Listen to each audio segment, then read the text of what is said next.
देखिए संदीप जी, मैं कुछ भी आज अगर कहूँगा तो शायद उसमें जल्दबाजी होगी। मेरे ख्याल से सभी पार्टियां जो भाजपा के विरोध में हैं, फिर वो चाहे टीआरएस है या शिवसेना है या आप अभी नवीन पटनायक की बात कर रहे थे, या तमाम सारी पार्टियां जो है वायासार है, ये सभी लोग मेरे ख्याल से मिलकर के तय करेंगे कि किस तरह से राष्ट्रपति के चुनाव में हमको आगे जाना है। और एक आने वाले दिनों में 2-3 दिनों के बाद में आपको इसका स्वरूप कुछ बनता हुआ नजर आएगा।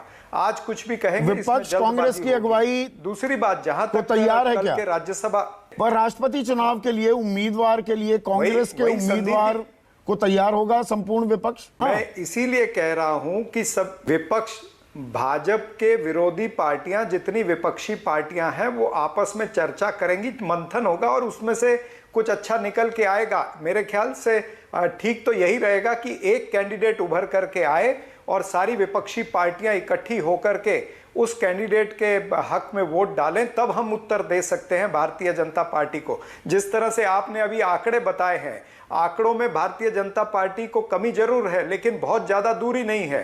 तो अगर सारा विपक्ष इकट्ठा होता है तो मेरे ख्याल से जो सबका उत्तरदायित्व बनता है विपक्षी पार्टियों का, उस उत्तरदायित्व पर हम खरे उतर सकते हैं।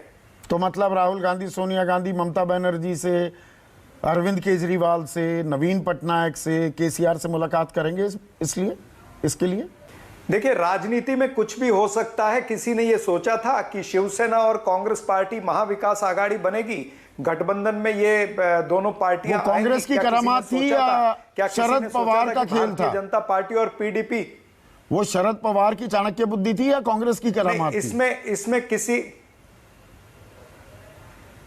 नहीं, सवाल उसमें यह था कि कॉमन मिनिमम प्रोग्राम बने और ऐसा कॉमन मिनिमम प्रोग्राम बने जो तीनों पक्षों को मंजूर हो, और बेसिकली जो कम्युनल एजेंडा चलाने वाली भारतीय जनता पार्टी है उसके विरुद्ध में ये तीनों पार्टी खड़ी होकर के, और एक सरकार, एक अच्छी सरकार जो महाराष्ट्र राज्य को चाहिए वो हम दे सके। नहीं, तो मुलाकातों का प्लान के कोई एजेंडा बना है क्या? बनी थी। हो सकता है देश में भी इस तरह से कोई प्लान बन जाए।